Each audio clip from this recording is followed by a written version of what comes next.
Notion N1-2, les fractions. Première partie, quotients égaux. Règle numéro 1. On ne change pas un quotient en multipliant ou en divisant par un même nombre non nul le numérateur ou le dénominateur de son écriture fractionnaire. Si petit a, petit b, petit k sont trois nombres, tels que k est non nul et b est non nul, puisque je rappelle qu'on n'a pas le droit de faire des divisions par 0, alors le quotient a sur b, il est aussi égal au quotient de a fois k sur b fois k. Et le quotient a sur b est aussi égal au quotient de a divisé par k sur b divisé par k. Exemple, la fraction 7/8. Donc si j'ai le droit de multiplier le numérateur et le dénominateur par un même nombre non nul, et j'obtiendrai un quotient égal. Donc ici, j'ai décidé de multiplier par 5 en haut et en bas. Donc 7 fois 5, on obtient 35, 8 fois 5, on obtient 40, donc 7/8 c'est égal à 35 sur 40. Deuxième exemple, donc avec la division. 12 et 21, donc il faut que je multiplie par un même nombre non nul. Donc ici, il faut utiliser les critères de divisibilité ou les tables. Donc 12 et 21 sont tous les deux dans la table de 3, donc je peux diviser le numérateur et le dénominateur par 3. Donc 12 divisé par 3, j'obtiens 4, et 21 divisé par 3, j'obtiens 7. Du coup, la fraction 12 sur 21, c'est égal à la fraction 4/7. Remarque, simplifier une fraction, c'est l'écrire avec une fraction égale, mais avec un numérateur et un dénominateur plus petits. Par convention, il faudra toujours simplifier au maximum les fractions obtenues à l'issue d'un calcul. C'est ce qu'on appelle écrire le quotient sous forme d'une fraction irréductible. Donc on ne peut plus réduire. Donc faire très attention. Dans tout calcul, votre fraction devra être simplifiée au maximum. Alors ici j'ai la fraction 35 sur 15. Donc je le répète, pour pouvoir calculer sur les fractions, il faut absolument connaître par cœur les tables de multiplication, donc pas des astuces, mais bien une lecture inverse des tables. Alors, 35 et 15 sont tous les deux dans la table de 5. Alors, pour pouvoir simplifier des fractions, il faut absolument forcer votre cerveau à faire du monotage pour qu'en période de stress, il se mélange pas les pinceaux et voilà, faut lui simplifier la vie, faire du monotage. Donc, première chose, il faut regarder dans quelle table ils sont. Ils sont tous les deux dans la table de 5, donc on va écrire que les 5. Alors vous l'écrivez bien sûr en fractions, moi j'ai un logiciel pour le traduire en fractions à la fin. Dans un deuxième temps, vous réfléchissez au calcul. Donc 35 c'est 5 fois 7 et 15 c'est 5 fois 3. Donc moi, hop, je l'écris en termes de fractions. Ensuite, il ne faut pas oublier cette étape-là, il faut simplifier. Donc quand on simplifie, il faut barrer en fait les facteurs qui sont en commun. On simplifie par 5, puisqu'il y a bien un 5 en numérateur, dénominateur dans un produit. Du coup, on obtient la fraction 7/3, et c'est elle qui est irréductible. Deuxième partie, signe d'un quotient. Règle numéro 2, si A et B sont deux nombres tels que B est différent de 0, tout simplement parce qu'on n'a pas le droit de diviser par 0, donc le moins, on peut le mettre soit au numérateur, soit au dénominateur, soit devant le trait de fraction. Et si jamais il y a deux moins, un au numérateur et un au dénominateur, on peut simplifier et on obtient le quotient A sur B. Exemple, moins 7/8, c'est pareil que la fraction 7 divisé par moins 8, et c'est aussi égal au quotient de moins 7/8. Et si j'ai moins 9 divisé par moins 5, c'est égal à 9/5. Attention, il y a une remarque, par convention, il faut éviter les dénominateurs négatifs. Donc si dans votre calcul vous obtenez la fraction 7 sur moins 8, il faut penser que votre résultat final, soit le moins vous le mettez au numérateur, soit le moins vous le mettez devant. Il faut éviter de le mettre en bas, c'est tout. Troisième partie, addition et soustraction. Règle numéro 3. Pour additionner ou soustraire deux nombres relatifs en écriture fractionnaire de même dénominateur, on additionne ou on soustrait les numérateurs et on garde les dénominateurs communs. Donc si petit a, petit b, petit c sont trois nombres tels que c est non nul, toujours pour assurer que la division est possible, si j'ai le calcul a sur c plus b sur c, j'ai le droit de l'écrire a plus b le tout divisé par c. De même, a sur c moins b sur c, c'est égal au quotient de a moins b sur c. Remarque, si les deux quotients ont des dénominateurs différents. Donc c'est ce qui arrivera fréquemment. Il faut faire bien attention. On doit commencer par les écrire avec le même dénominateur. Ça s'appelle réduire au même dénominateur. Puisque la règle numéro 3, qui doit être su par cœur, donc depuis la 5e, vous dit bien qu'il faut absolument qu'ils aient le même dénominateur pour ajouter, soustraire. Il est important que vous connaissiez bien ces règles de calcul pour ne pas les mélanger entre les règles avec les nombres relatifs et les règles avec les fractions, l'addition, soustraction, multiplication, division. Sinon, votre cerveau, il va se mélanger. Alors, calcul, premier exemple. Moins 7 quinzièmes plus 1 tiers. Donc c'est une addition de deux fractions qui n'ont pas le même dénominateur, donc il faut chercher le dénominateur commun. Donc pareil, on fait du monotage, donc il faut bien faire attention. Alors, d'abord, il faut regarder le dénominateur commun entre un 15 et un 3. Ici, le dénominateur commun, c'est 15. Donc la première fraction, elle est bien écrite, donc je vais la garder. Voilà. Et la deuxième, on fait du monotage, donc on écrit que le dénominateur dans un premier temps. Deuxième temps, on cherche à compléter. En haut, j'avais ma fraction initiale, c'est un tiers, et je dois passer une fraction de dénominateur 15. Donc je regarde les dénominateurs, je suis passé d'un 3 à d'un 15.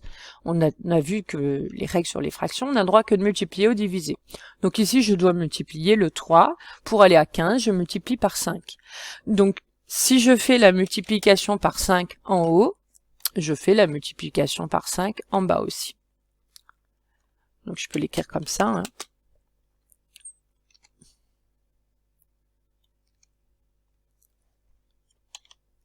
Donc là, je ne barre pas les 5, hein, c'est moi qui les ai mis comme ça, hein, exprès. Pour obtenir, bien sûr, deux fractions qui ont le même dénominateur.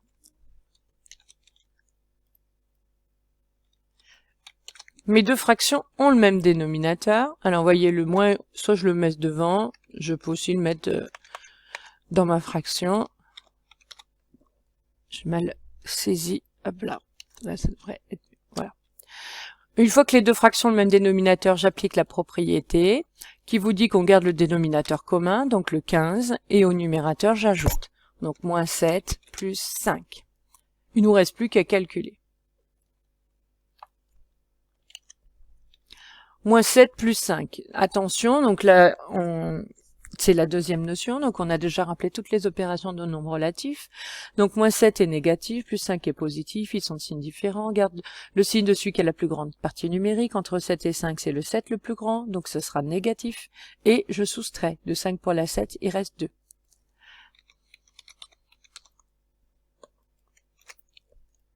Alors, soit je l'écris comme ça, voilà.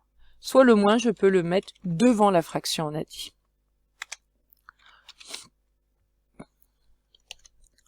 Quand j'ai fini, je pense bien aussi à encadrer. Attention, quand vous encadrez des calculs de fractions, encadrez bien aussi la lettre. Bon, je corrigerai après. Deuxième exemple. 1 tiers moins 1 septième. Donc là, les dénominateurs ne sont pas égaux, je dois les transformer. Donc quel est le nombre qui est à la fois dans la table de 3 et de 7? Eh bien, le plus petit possible, c'est 21. Donc, comment je passe de 3 à un 21? Donc là, je vous montre directement l'étape. Donc, comment je passe de 3 à 21? Ben, je multiplie par 7. Si je multiplie par 7 en bas, je multiplie par 7 en bas, en haut aussi.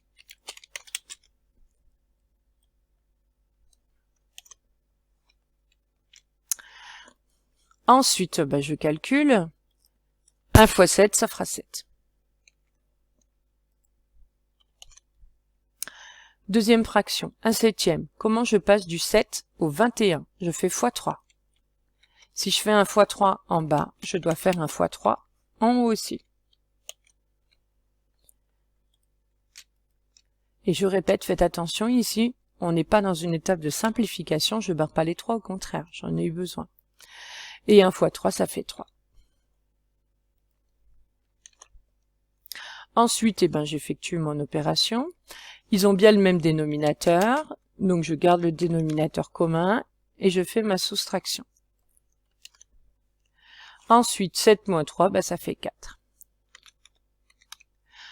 Alors, 4 et 21 sont dans aucune table en commun, donc la fraction, elle est bien irréductible. Mon calcul est terminé.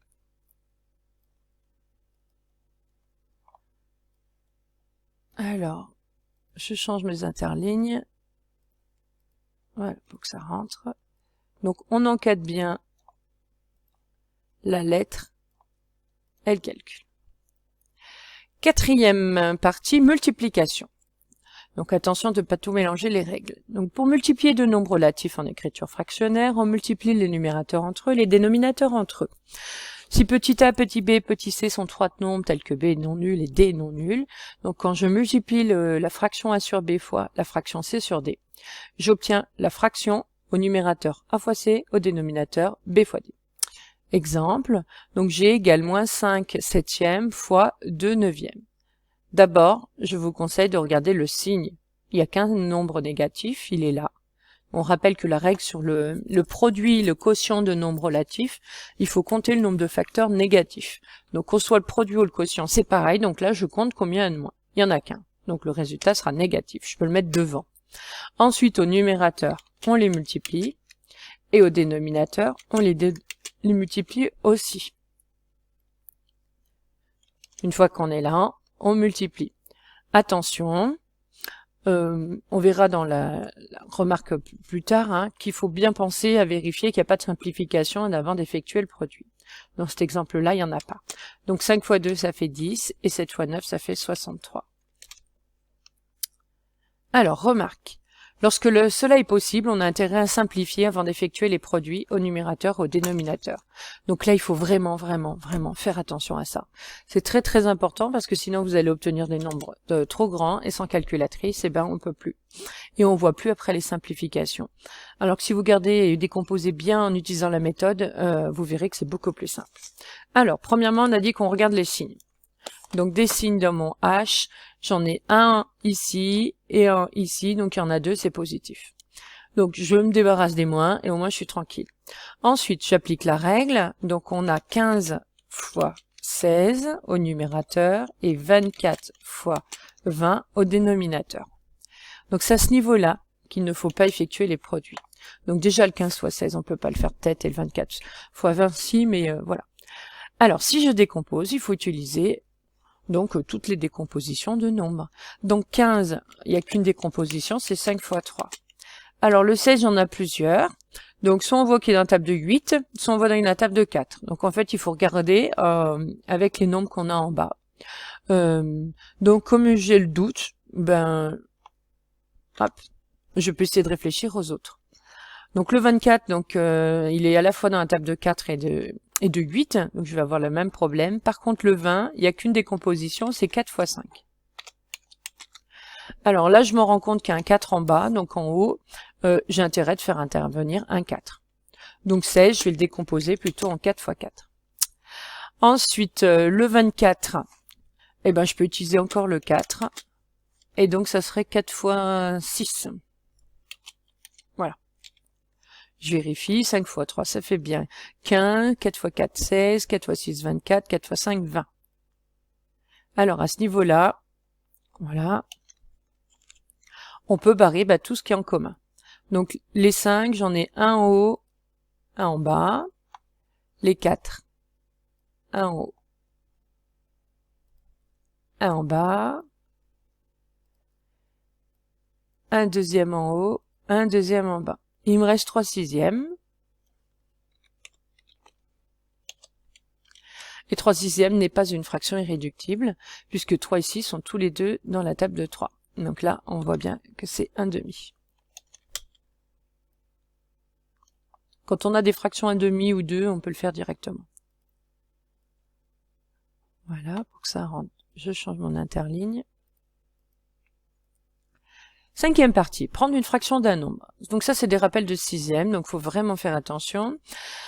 Règle numéro 5, prendre une fraction d'un nombre, c'est multiplier cette fraction par ce nombre. Donc là, j'ai choisi un exemple simple, mais ça arrive souvent dans des problèmes. Prendre les 2/5 du nombre 10.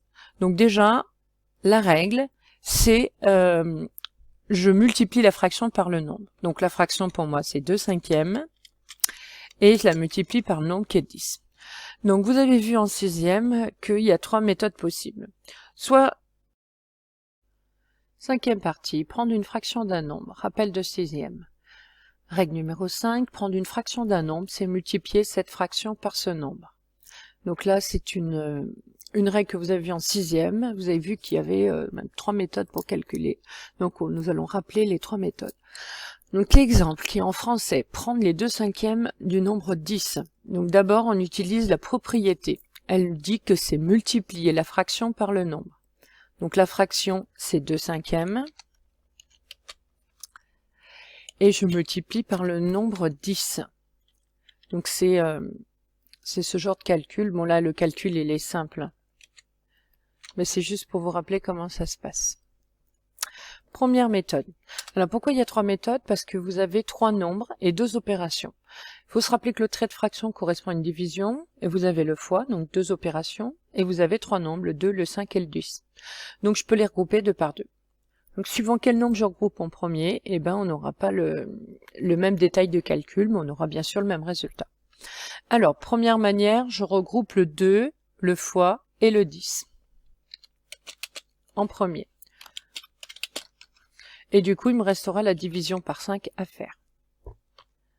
Alors, je sais pas pourquoi c'est immense. On va rester en 10. Hop là. Donc ça, voilà. Étape suivante, je calcule le numérateur ou je simplifie. Alors là, les calculs sont faciles.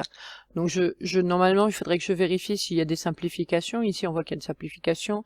Mais là, on obtient 25e. C'est les tables, c'est des petits nombres. Et on obtient 4. Donc ça, c'est la première manière. Deuxième manière, je vais regrouper cette fois-ci le 10 et le 5. Et faire attention, le 10 et le 5, il n'y a pas le fois entre. Parce que le 5, il est au dénominateur. Donc je peux pas le différencier avec le trait de fraction. Je peux pas le regrouper les nombres autrement. Donc le simple, il va avec la division parce que le 5, il est au dénominateur. Donc il y aurait une erreur de faire 5 fois 10. Ça, ce n'est pas possible puisque je peux pas avoir la division et le fois en même temps.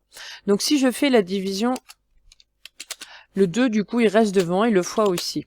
Donc le 10 est au numérateur, le 5 est au dénominateur. Donc on obtient en fait ça. Ensuite, je calcule ma fraction. Donc j'obtiens 2 fois 2. Et j'obtiens encore 4. D'une autre manière. Dernière méthode, je vais calculer la fraction. Donc je regroupe le 2, la division et le 5. Alors ici, il faut se rappeler qu'il y a une astuce de calcul mental, là aussi, un programme de 6e. Pour diviser un nombre par 5, on prend le double pour se ramener à une division par 10. Donc je vais multiplier par 2 en haut et en bas. Donc j'obtiens 4 dixièmes. Alors ici, normalement, il faudrait que je calcule la fraction. Donc 4 divisé par 10, pour diviser par 10, on décale la virgule d'un rang à gauche. Donc on obtient 0,4. Fois 10, je redécale la virgule d'un rang à gauche. Ici, il y a une règle de simplification. Donc toujours du programme de 6e. Et du coup, on peut obtenir directement 4. Donc les 3 méthodes sont pas toujours possibles, ça dépend des nombres.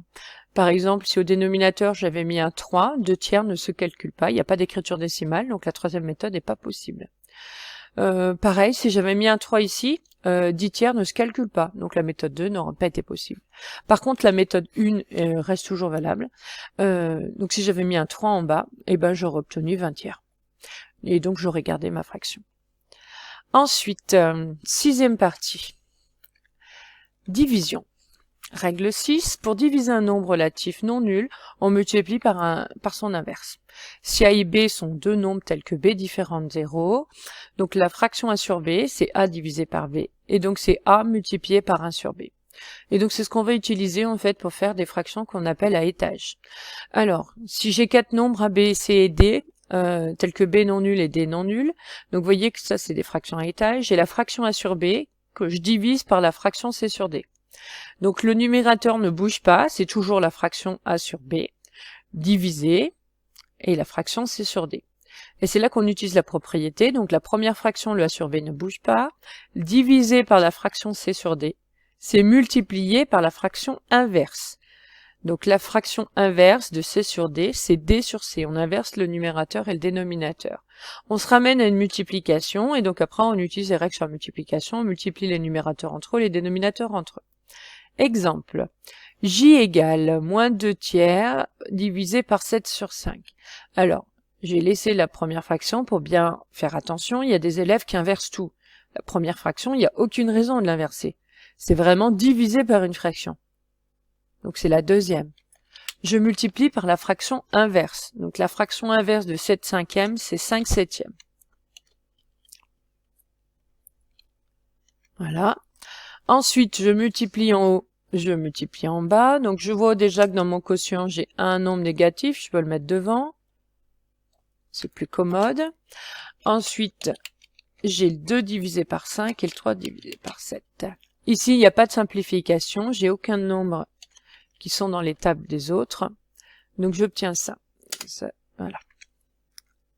Je n'ai plus qu'à calculer, donc l'attention aux erreurs de taux de riz, j'oublie pas le moins, et donc j'obtiens 10 sur 21. Si vous ne pouvez pas simplifier votre quotient ici, vous ne pourrez, ça sert à rien de vérifier à la fin. Il n'y aura pas de simplification possible. Exemple K. Alors ici, vous voyez qu'on a une fraction à étage. Donc moi, quand je le tape à l'ordinateur, on voit pas bien. Vous, ce trait-là, on peut le faire un peu plus gros. Voilà, donc on peut bidouiller. Hop, je vais essayer de le faire plus gros. Il faut faire très attention à... voilà, je vais le grossir un peu. Voilà. Ce trait de fraction, il doit être en face du égal. Donc il faut vraiment vous appliquer parce que si vous le décalez, en fait on n'a pas du tout les mêmes calculs. Donc c'est pas, faut vraiment soigner vos écritures. Ce trait de fraction, il est en face du égal. Et si je mets celui-là en face du égal, j'ai obtenu un calcul différent. Alors j'utilise donc la propriété. Donc 14 cinquièmes, c'est au numérateur. C'est pareil que divisé par 21 sur 20. Voilà. Donc cette étape, elle n'est pas obligatoire, hein. Vous pouvez directement passer au produit. 14 cinquièmes, donc je rappelle que la fraction numérateur, je n'y touche pas. Et donc divisé par 21 sur 20, c'est multiplié par 20 sur 21. J'ai inversé. Ensuite, je vais... Voilà, 14 fois 20, c'est pareil. Cette étape, si vous voulez la sauter, vous pouvez aussi. Donc on vous demande de détailler les étapes de calcul. Bien sûr qu'il y en a qu'on peut aller un peu plus vite, tant qu'on voit bien que vous n'avez pas utilisé la calculatrice. Alors je ne vais pas effectuer 14 fois 20 et 5 fois 21, puisqu'ici il faut que je vérifie s'il n'y a pas des simplifications.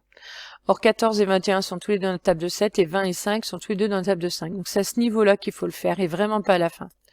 Comme ça, vous simplifiez le travail puisqu'on obtient des nombres beaucoup plus petits. Donc 14 c'est 7 fois 2, le 20 c'est 4 fois 5, dénominateur le 5, il reste 5, et le 21 c'est 7 fois 3. Une fois que j'ai bien décomposé en facteurs, ça c'est mon logiciel de traitement des fractions, hop là, je barre, j'oublie pas de barrer toutes les simplifications que j'ai faites, donc les 7 et les 5. Au numérateur, il me reste 2 fois 4, donc ça fait 8. Et au dénominateur, il me reste 3, donc 8 tiers. C'est terminé. Voilà. Allez, dernière partie. 7 fractions égales et produits en croix. Si 4 nombres A, petit b, petit c, petit d désignent des nombres relatifs, avec b non nul et d non nul. Si les deux quotients sont égaux, A sur b égale C sur D, alors j'ai les produits des diagonales qui sont égales. Les produits qui sont égaux, pardon. A fois D égale B fois C. Donc je fais les produits en diagonale. Inversement, si j'ai deux produits égaux, alors je peux revenir aux fractions. Donc ça s'appelle le produit en croix, puisqu'on peut tracer une croix en fait ici. D'accord? Voilà, les produits. Alors à quoi ça sert?